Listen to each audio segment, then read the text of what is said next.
So welcome to the Entrepreneurs Warrior Show. This is where we interview with coaches, consultant, and awesome entrepreneurs. And in this amazing series, we have a super awesome guest with us. You are able to see him on the screen. He is Armin Shafee, and he is the coach of coaches, founder of highticketcoaching.com, and he sold over $1 million of coaching.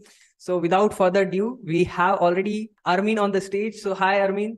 Thank you so much for joining the Entrepreneurs Warrior Show. Really awesome to have you. So you suddenly might be thinking like, how suddenly I am here? This is the interview that we did with the Armin. And in this interview, we had a lot of great takeaways. And this particular interview is giving you lots of ideas, insight about life, about business, and how you can actually become successful in this industry. I recommend you, highly recommend you, please watch this interview till the end. Don't miss any single part from this interview. It is an interview that I can say I did a best interview on my show, and you don't have to miss it. If you are watching it this video, that means you are just at starting of this interview. I highly recommend you, please watch this interview till the end, and best of luck. Go for it.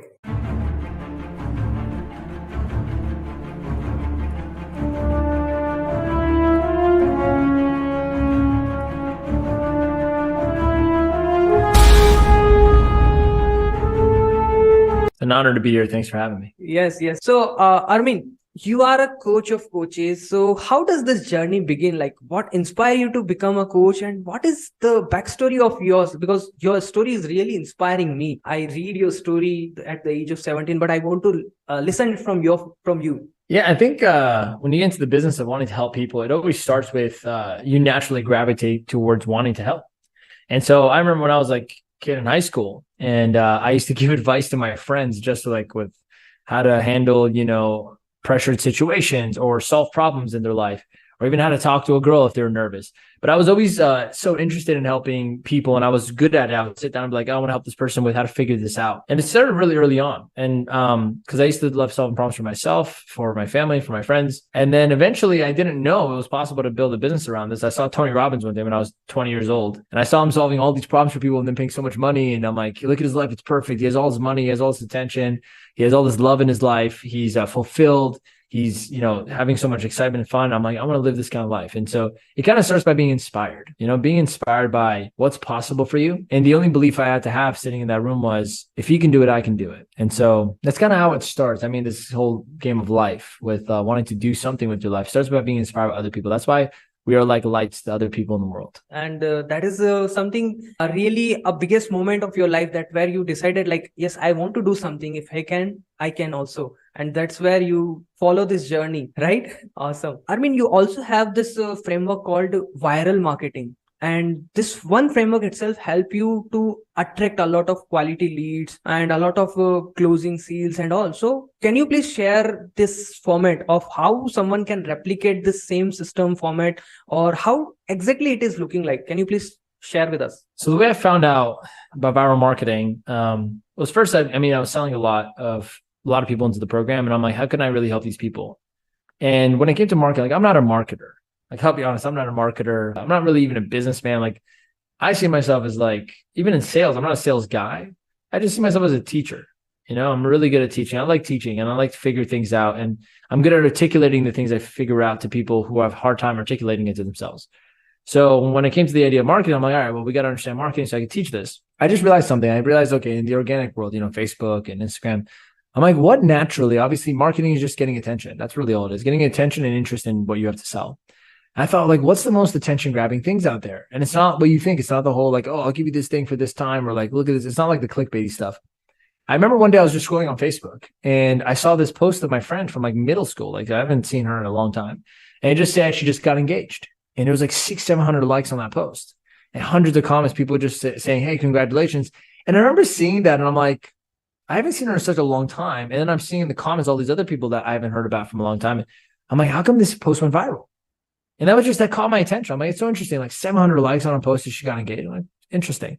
And I kept scrolling. And another day I remember I saw someone just got a job somewhere. Like, go just started work at this place. When they do that on Facebook, again, 200, 300 comments, all this stuff. I'm like, this is so interesting. Now, when I was being obsessed with marketing at the time, I'm like, I want to understand what's making these posts go viral. Yeah. And I realized there's a category of different types of content out there that go viral based off human nature. Human nature meaning it's just natural for us to do that, or to comment on, or want to engage with it. And there's always based around some form of pivoting point in our life, which is usually like a story, Right. some form of celebration or some big milestone. And so I remember, like, I thought, if you post that you're getting married, it goes viral. You post that you just graduated from university and got a certificate, it goes viral. Even if you post that you graduated something, it's just a regular program, it goes viral. You put it's your birthday, it goes viral. You put someone, passed away in your family, going to a funeral, it goes viral. It's a pivoting point in your life. You put that you just, got engaged or anything, any form of something just happened in my life that's dramatic. Yeah. People just want to gravitate towards and engage. And it's funny because I remember when I put out like my first $50,000 a month in business, or my first time I launched my business, or anything that like I was starting out, people from like my elementary school that I haven't talked to just I don't know were comments on the post. I'm like, that's so weird because like they're always there, those people, but they're not engaging. And so it's this putting out content. Like this is a good line for everyone. Great marketing doesn't feel like marketing. And so great marketing is very personal. Like when I put out stuff that go viral, it has nothing to do with my offer. It has very little to do with like what I have to sell. And it's not marketing at all. It's just storytelling. It's dramatic events in my life and it's things like that. So I just really got obsessed with the idea of virality because it just makes business easier. Because if one or two posts go viral in a week, you pretty much got leads for a week or two to just book calls. And we've made hundreds of thousands of dollars from just a few groups going viral in it with a simple story.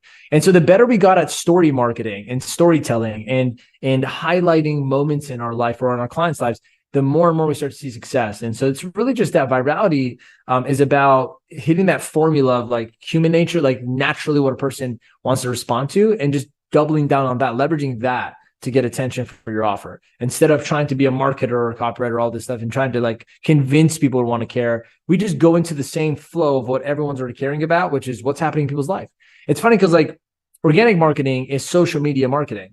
And it's like, you got to focus more on the social, less on the media. And that's kind of what people are making the mistake of, like focus more on the social, less on the media. Everyone's trying to put out media and marketing. No one's trying to put out social. So all of our viral organic marketing strategies are based on social marketing. Like it's social. It's like, look at my life, look at your life. And everything's very personal and social. It's about my life, what's going on there. And that's what we teach. That's working really well.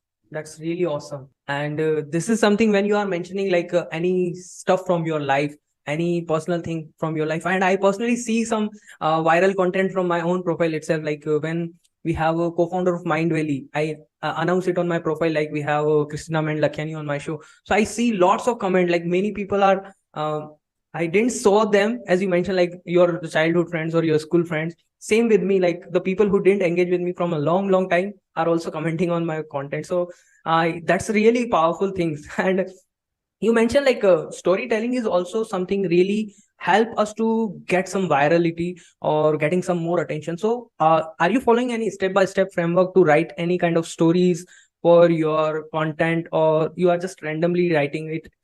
You have any step-by-step framework?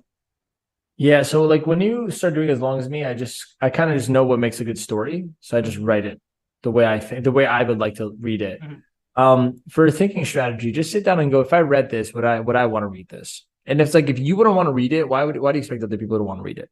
And a lot of people just don't do that part. They go unconscious when they're writing stuff or building things. They'd never ask themselves, would I want this? Would I pay for this?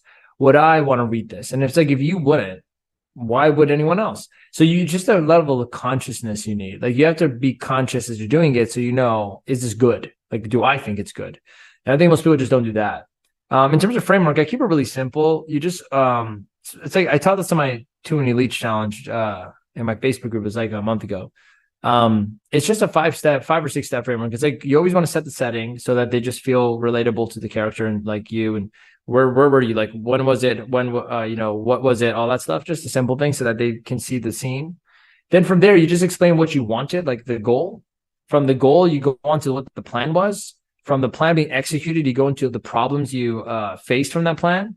And then from the problems, you go into like the pain, like the moment of like, the problem and the pain are the same, like how bad it got and what, why it didn't work out. Then you come up with the discovery, which is the thing the new thing that you're talking about. It's like, hey, I figured this out. And then the results from implementing that new thing you discovered.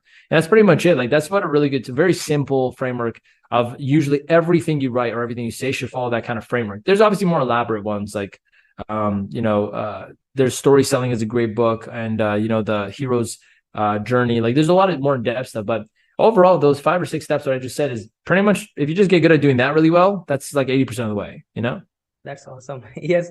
And when we just what you mentioned is when we make things very simple and easy, it's very awesome. Like we have to make us things very simple. That's the main formula to become a successful in this industry, right? Yes. Awesome.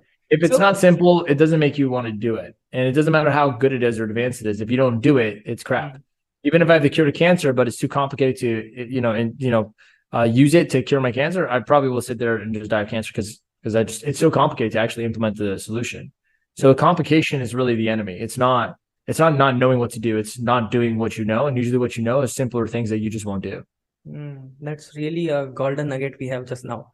Because most of the time we know this stuff. Most of the time we know, but the reason we are not doing it because of our own limiting belief, procrastination, and all those kind of things, right? Awesome. Well, I would say this before you create in your mind a made up and imaginary problem of limitation, just simplify everything and see if you still want to do it. Right. Most of the time it's just complex. Like people are confused. If it was really simple and you still don't do it, then we could say you have a self-image issue. Maybe someone told you early in your life that you're crap and you believe that. And so you just behave that way. But I think most people's problems are just confusion. Like if you're clear on what your offer is, you would just go and sell it. If you're clear on how to sell, you go sell. If you're clear on what to put out in marketing, you would probably do marketing. If you're clear on what to do with your day, you probably wouldn't procrastinate. So it's just a lot of confusion and complexity. Get rid of those things before you decide to believe that there's some imaginary block inside you that you don't have the internal skills to be able to go and find and solve. Because I think that's a good excuse. It's a cop-out. That like everything's complex, you're barely focused, you have way too much going on. You go, it's me, I'm the problem. I think that's just overly done nowadays because personal development makes you believe that take 100% responsibility. You're the reason why your results are this way. Yes, but not the way you think. Not because you're not enough or good or bad or none of that. It's probably because your choices have complicated everything. So just undo your choices until it's simple again. Then if you're in a simple environment and you still won't do anything, now we can question, do you really want this thing? Because the person really wants me, will do it. Like they won't make excuses for why they won't do it. They're just finding reasons to not do it because they don't want to do it. So it's like, do you really want the goal you have? Or do you want to do the work for that goal? Because you need to want both. You can't just want the goal and not the process. You have to love both. Or is it like, do you just believe like you can't do this because something happened early in your life and you just believe that's the life now? And those are really the only very simple things. And we could easily find that, but you got to make sure you clear up. Like you can't say you're a bad driver when you can't see through the windshield, right? My windshield's dirty and I don't have any washer fluid, which has happened before in the wintertime. Washer fluid's gone. And I'm like wiping out, that white stuff on the windshield. I can't see anything. I'm like looking through people. I'm like, I'm going to crash. You can't say I'm a bad driver. I just can't see clearly. But if I clear off the windshield and still I drive into a car, now you could say, who gave you your license? So that's when you question if you're a good driver or not. But I think most entrepreneurs are just simply not seeing clearly. That's it. If you see them clearly, then you could say this person just doesn't know how to drive because with everything clear, they still, are swerving between lanes, And so that's like the power of what coaching and mentorship is. It's like I invest into people to clear up my windshield. So I'm just clear on what it looks like. And then I know I could just get it done if I see clearly. But that's like 90% of the time the problem is just you don't see clearly. So clean off the windshield. That's what coaching's for. Yeah, that's really a bulb on idea we have right now and mic drop. Because example, it is like this person is, I'm not exactly remembering that, but it is related to the point that you just mentioned, like the driver is not able to see because the shade is not clear from himself. And he's thinking that the other person has some issue and kind of thing, right? That's a great idea you have. And really people need to work on this kind of things. You hit your $1 million in 5 months, which is really awesome and really kudos to you. So what steps or method did you update to hit that this particular milestone? I know you did more than that, but in 5 months you hit $1 million. So what kind of steps you changed in this journey? Well, just to clear up the confusion. So it took me from start to finish 15 months to make stuck around 13 months in. I got stuck at 400 grand. So it took me 13 months to make 400 grand, 12 or 13 months doing it like complicatedly. And then when I dove into like viral organic and going higher ticket and like all the stuff we teach now, within 60 days, we did another 600, 700,000. We crossed the $1 million mark within like 60 days. And so, but from the moment we started like really implementing organic, it was like 5 months. That's why it's like, it sounds like we made $1 million in 5 months, but we made it. Yeah. It took us 15 months to cross the first $1 million, but it only took us like four to 5 months to make the second $1 million because we got so good. So we cut time in half. Then by the third $1 million, it was just another like 3-4 months. And we just got really good at this. And so, But the beauty was like we got stuck in six figures for like 13 months. Once we cracked virality and just cleaning up our business, within 60 days we crossed. We did more than what we did in 13 months and 1/6 of the time, which crossed us for the 2CC award. So I just wanted to clear that up. But what was your specific question about that? And what do you mean by steps? What kind of strategies or something that you update to hit the number that you are desired to achieve? Like system update, team update, or product changes, or what? Not product changes, not CRM changes, not hires, none of that. One is I sat down with my team and all of us decided we're going to do this in harmony, like together. And we all started to visualize every morning us making the $1 million mark in that certain period of time. There's 5 of us, 5 different minds.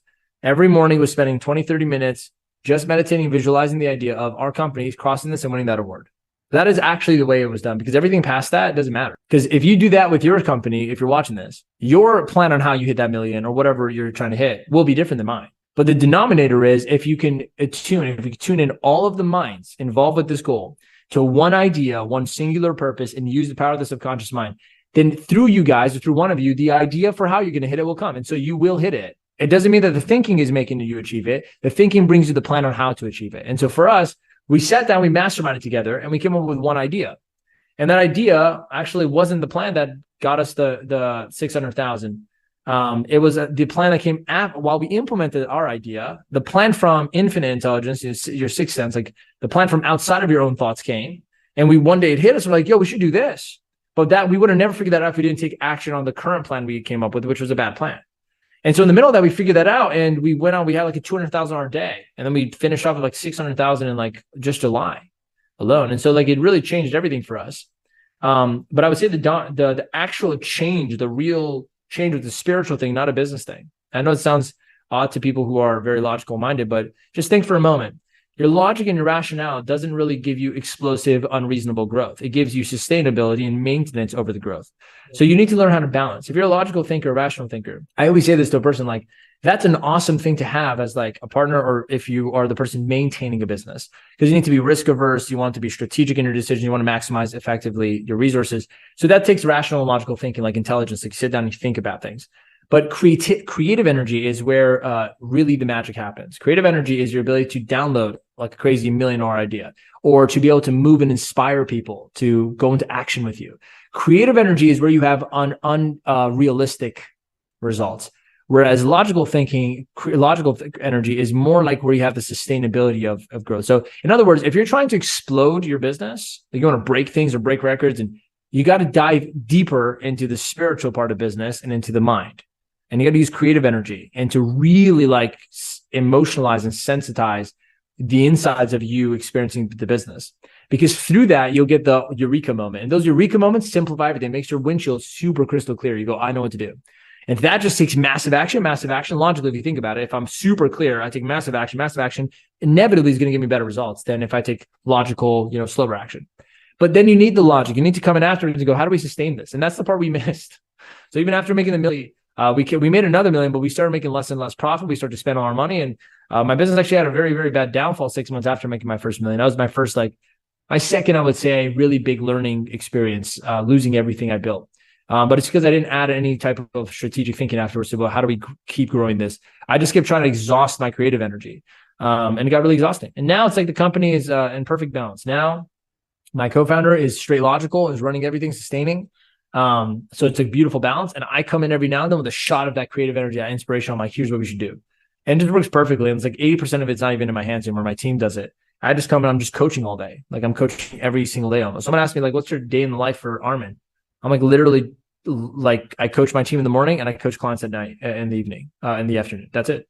That's all I do. I'm sure that's the dream of every coach or every expert or every teacher or whatever out there that has a dream for this kind of business. Like I really just show up to team meetings. I train my sales team. I teach them. Then I go into my team meeting and I teach them how to organize themselves better so they can, believe in themselves and do something better. Then I go into the afternoon and I teach all my clients. And then the evening, I just have my own time to myself. It's like, I'm just teaching the whole day. I'm just coaching, teaching, mentoring, training the whole time, just pouring into people every week.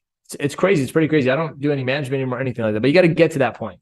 You got to teach and develop, build your people so much so that eventually they don't need you. And so that's when it becomes like this. Yeah. That's a crazy, that's really a crazy stuff you just mentioned. Like every, and one point that you mentioned is, but you have to reach to that point when you are mentioning like in the morning and in the evening, I'm teaching to my coach, to my team member, to my clients. But on this point, you need to reach out. You have to become the person to reach that level. That's really awesome. And in this particular conversation, you also mentioned like after hitting your first 1 million, you have a downfall in your business. So what was the mistakes happen there? Like if you want to share with us what was the mistakes was there, so the people who is Yeah. started making that much of amount or might be their first six figure, they avoid that mistake. Yeah, I'll actually give you, this is a great question, man. I'll give you a few. The first big thing that I did, and again, mistakes are not really mistakes because at the time when you do them, it feels right. It feels good. You don't really know that, you don't see it as a mistake when you're in the moment. When you look back, you go, I should have done it differently. But that's just called regret. And I think regret is just misperceived lessons. So I want to make this clear. Like, I don't regret anything. Everything happened perfectly the way it is. I love everything I have now, who I am now. And so none of them were mistakes. They're actually supposed to happen exactly that way. Yeah. So in that way, it's really a lesson, but I misperceive it as a mistake. And so I want to make that clear. But one of those mistakes was a lesson I learned was making too many big decisions too quickly. So as soon as, when you make a lot of money, it really changes things. Your options open up, you change, your ego gets bigger. And so in that time, I decided 3 major big things that I wasn't prepared for. I wasn't ready for. If I had made just one of those changes at a time, I would have been able to sustain myself and not lose everything. But the first one is I decided to just start traveling. As soon as I made all this money, I was in an office for 6-7 months straight focused. I went from being in a momentum, in a habit of just getting shit done to like traveling. I went to LA, I went to Miami, and I just left my I would say my momentum zone, like where I was building. I left my zone, like where I was working. I was used to making videos and working. So I essentially changed. And as I'm in LA, I'm deciding I don't even want to live in Canada anymore. I'm like, I want to live, somewhere else. And so now I made a huge decision to change where I want to live, which means I reset all of the environment that I was already used to working in high momentum in. So that was a big change I made, and I wasn't ready for it. But if I had just done that, at least that would have been one change to handle. But not only that, I met a girl at the time, and I really liked her, and I decided to start building a relationship with her. And building a relationship and building a business is equally as hard. Okay, so it takes your focus, your energy, your priority. I'm not saying it's hard like a bad way. I mean, like if you are going to say yes to building something with someone, be ready for that decision because it takes a capacity out of you. Same way you have to raise a child, same way you want to build a business. So I decided to start a whole relationship, right? And so give a lot of energy to that while changing where I live. And at the same time, because of these 2 decisions, I decided I'm just going to delegate everything to my team. So I decided I don't need to be CEO anymore because this is all pretty much figured out. We just made 600 grand last month. I'm fine. So I just gave it to my co-founder and my team. I'm like, you guys just keep doing this and, just do it without me. You don't need this. And so I delegated. I tried to replace myself as CEO. I started a relationship and I changed where I was living all at the same time, like in a 30-day span. And so that really hit me hard. I remember sitting there, I'm like 5 months later, I'm like depressed. I'm like sitting here, I'm like, I lost everything. What happened? The relationship I don't like, the business is not anywhere close to, like I was getting a lot of refunds and people were just not feeling connected to me. And like everything was bad. The team wasn't able to handle anything. And I felt like I was living out of a suitcase because I couldn't figure out where to live. So that really messed me up. So that's the one big lesson I learned from that time. The second one is when I hit the $1 million thing, it went straight to my head. And I started to like get attached to the identity of what I am. Yes. And I stopped loving the process of who I am. So like it started to bother me that if I didn't make more money than last month, that was a bad thing. And a lot of people, I think, get stuck in this trap. Like you hit 100 grand a month once or 50 grand a month once, and then you go next month it's 20 grand. I'm a piece of shit. Like this, it's not fair. Because the actual natural growth of a company, majority of companies, there's exceptions, is you hit big growth spurts and then you kind of not decline, but you stabilize it. So you can go internally and build things out. Because if you sell a bunch of people, then you got to want to kind of spend time going inwards, not just trying to push for more people. You almost want to slow down sales so that you can go in and work with those people and build out a better program. And so I didn't think about that. And so I felt bad knowing that every month I wasn't making more money. So we made a $650,000 a month and then we only had like a $280,000 a month. I'm like, this is so bad. I remember sitting there, I'm like, I'm such an asshole. I just made 280 grand and I'm upset about that. So I had enough like consciousness to sit and go, well, that's not cool what I'm doing, but it didn't change how I felt because I genuinely believed that I am what my reputation is, which was the false ego. So all of that kind of accumulated until eventually I realized like, I don't feel happy at all because I'm trapped in who I need to be, I'm not comfortable in my connection with who I am. I'm trapped in who I'm saying I am. And if that doesn't always match my reality, I feel like I'm being a fraud. And I think a lot of entrepreneurs get stuck in this where they go, man, I made 100 grand once, but I never did it again. So now you just feel like a fraud artist out there, like telling people I'll show you this, but you yourself are like only making 40. Like that's not, you can't get trapped in that. It's just ego. So letting my ego essentially take the wheel was probably the second lesson that I learned from. Because when I was starting and with how I got to that first million, it wasn't ego. It was pure faith. A lot of connection to something bigger than me, building my team. And then it turned into it went from I build my team and my team helped me hit my goal with me to my team owes me and they should get this shit done. And why are they doing it right? So I went from seeing my team as the business, which is how I got to the first million, to seeing my team as in the way of my business if they weren't good enough. And that made me a very toxic leader. Like it made me very like a tyrant. And it was really hard to, that's why clients were probably leaving and like I was losing people. And so, the second lesson was like letting my results make me believe I'm something else now, or I'm better than others. And I learned that really fast in those 5 months. So those are the couple of big things, like making too many decisions at once, which is kind of like 3 mistakes right there. Like don't move as soon as you start, doing well. Like don't start traveling. A lot of people are like, I just don't travel. If you're trying to build a company, don't travel. I'm dead serious. Like if you want to build a company, focus at least for a year, and then you can travel as much as you want, but have systems in place. If you're a freelancer or whatever, you just want to make some cash and travel, then do your thing. If you're trying to build something, it requires momentum. It's like if you're driving a car, you want to catch 200 kilometers speed on the racetrack, you don't just stop for a coffee. Like you have to keep driving. You know what I mean? Like you don't just get out of the car for no reason. So it's changing where I was, my momentum zone. It's starting a relationship in the middle of it. The relationship wasn't the problem. It was that I was not in a place to have capacity to start one. Right. And the girl was really, really awesome. Like I really felt bad because I wasn't really great in the relationship because I wasn't focused on it. I wasn't prioritizing it. And the third one is delegating everything just blindly. Like, yeah, you guys should take it over. You can do it. And I really didn't prepare them to take over. And that was my fault. So those things, letting my ego get to my head, that was a lot of the things. And I would say that not taking time to go internally, like the biggest thing was going internally and building out the business properly. Because my strength is always marketing and sales. Like I can go out there and promote, and like I love psychology and people, so I know how to get their attention and want them to want to buy stuff. But what I didn't like doing, but I was good at, was going inside and building out the program, making it better, helping with systems, all that stuff we did, last year instead of the year before. It was 2 years ago I hit the million. We started doing it too late. Like we started tracking things and measuring things and paying attention to our customers way too late. And so that was a lot of the things that we did wrong, like after the $1 million. But I would say if I were to sum up all of it in the one big lesson is don't give the wheel to your ego as soon as you get there, because your ego is gonna be very convincing and make you think it's because of your ego that you're there. Like what you believe about yourself or how good you are. And you start believing that, you completely different decisions. And those decisions are actually very bad. Usually they're very toxic or they just cause you issues. I would even say oppose the ego by having a counter strategy to go deeper into your heart as soon as you make money. So like if I were to ever teach Millionaire Now, which I'm creating more this year, we already have a few that's happened early in this year so far. Now I'm like, as soon as you cross 100 grand, a month, like the $1 million run rate, I'm going to go double down into your team leadership and like helping them more. So go into like elevate your team more. Find a way to give back to them, because if you can offset your ego by keeping it in check by going, if we make more, we're going to give more and help more and do more, then the ego doesn't take the wheel. And even the more money you make, I with my clients, I'm like, let's go deeper into spirituality. Let's go deep into understanding yourself and understanding God, understanding, the laws that create existence in life. And so you expand beyond just this illusion of money is something, or the illusion of success, because they're all illusions. Like we're all just human. Now that's like you and me are just human. You be on that side, me on this side. What's in my bank account? What's in your bank account? It doesn't matter. We're still all human. We're equal. All of us are the same beautiful creation of what's called the human creature. And so like when we get closer to that truth, none of these illusions of business and money and success and people and reputation ever get to us. But the moment we start believing in that bullshit, that's when life starts getting very empty inside. No matter how much you get, you don't feel anything inside. Anything you have doesn't make you feel anything inside. It just gets worse and worse and worse. This person, how a person becomes a drug addict. They start off with a little bit of drug that makes them feel good. Eventually, it doesn't feel enough, so they have to do more. Then they got to do more. Then they got to do harder and even more intense drugs. Eventually, they're just sitting there like an addict, because what they don't realize, the unhealthy part of those decisions is the drugs aren't the problem. One person does like a drug once, it doesn't change their life. Doesn't do anything for them. Same way salad doesn't make you skinny, burger doesn't make you fat.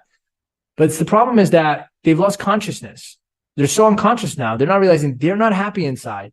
There is a gap inside of themselves, their own heart, their own gut. They don't feel fulfilled. They don't feel like connected to anything in their life.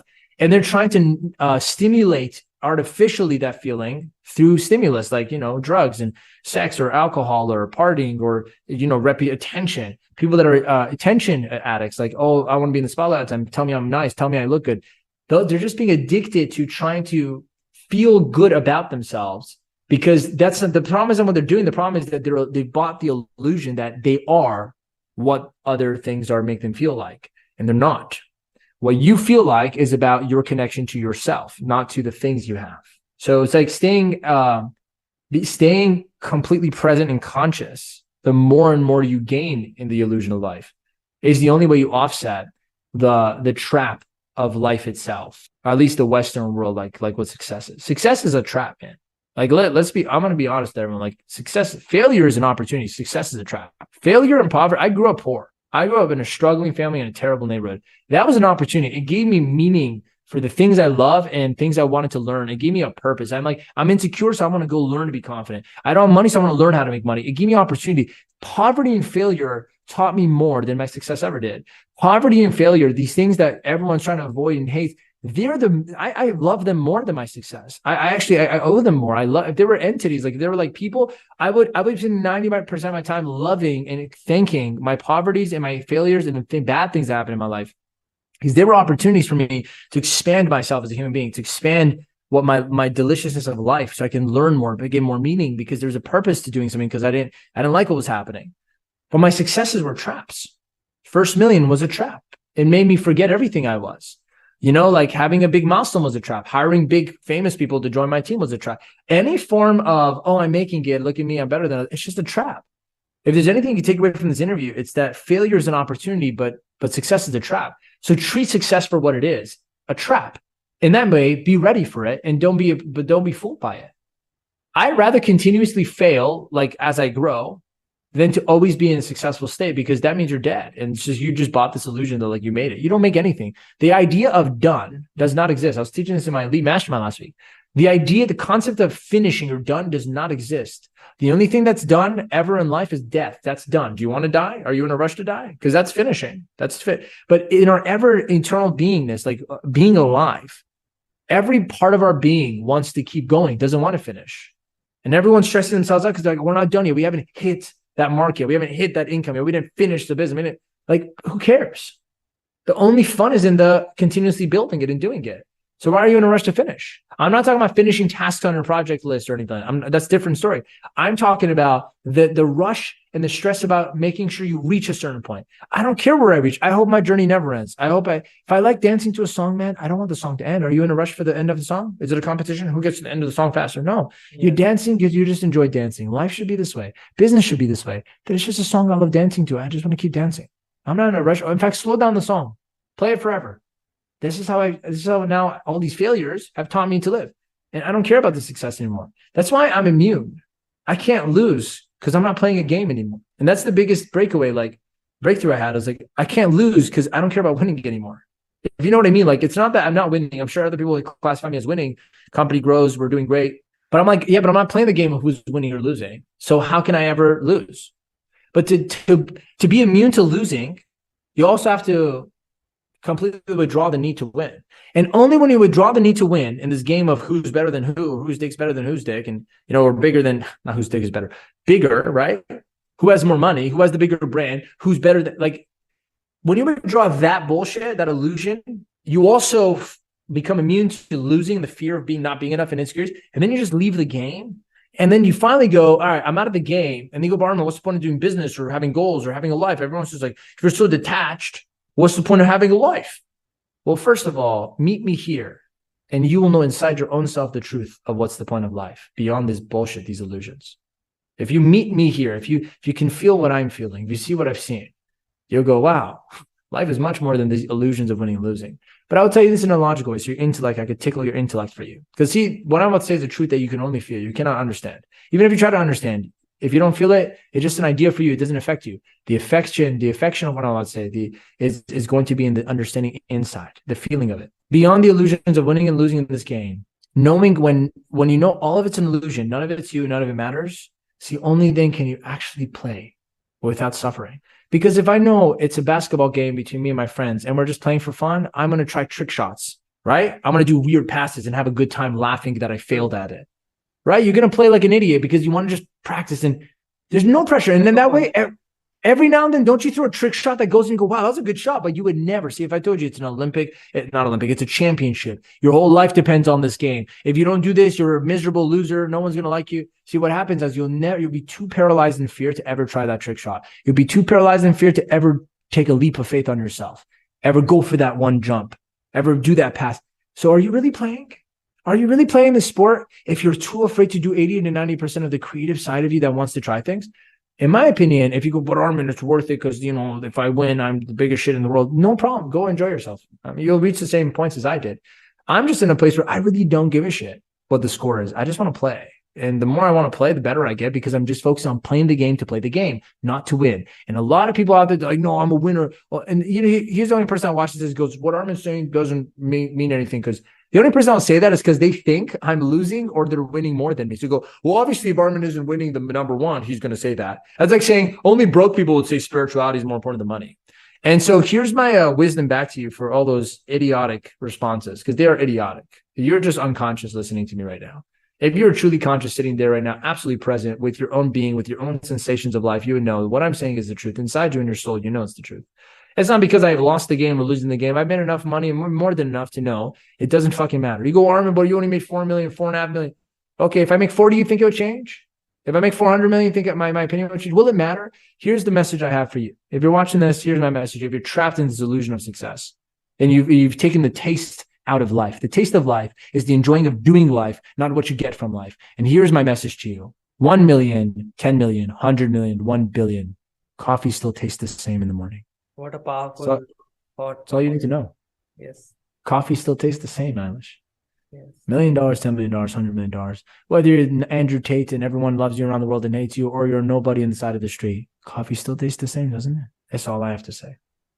That's really powerful, and I can say one of the best interview I am taking from my interview show from last 1.5 years of the show journey.